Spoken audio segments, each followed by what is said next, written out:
Flying മാൻ മരിച്ചുപോയെന്ന് announce ചെയ്യാൻ അവൻ ആവശ്യപ്പെട്ടു. പിന്നെ ആരെന്ത് ചെയ്യാനാണ്? ഡേവിഡിനെ സമ്മതിക്കുകയല്ലാതെ വഴിയുണ്ടായില്ല. അമ്മ എല്ലാത്തിനും സാക്ഷിയായി.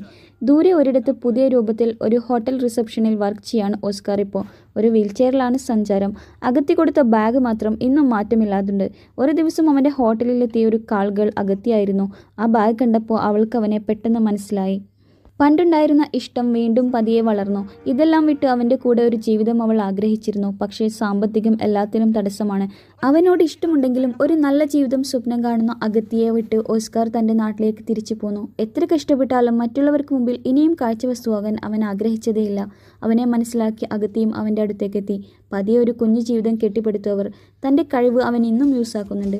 പക്ഷേ ക്യാഷിന് വേണ്ടിയല്ല. വലിയ കെട്ടിടങ്ങളുടെ ഗ്ലാസ് ക്ലീൻ ചെയ്യുന്ന ജോലിക്കിടെ അസ്തമിക്കാൻ തുടങ്ങുന്ന ജീവിതങ്ങളിൽ അവൻ ഇന്നും പുഞ്ചിരിയും പ്രതീക്ഷയും നിറക്കുന്നു.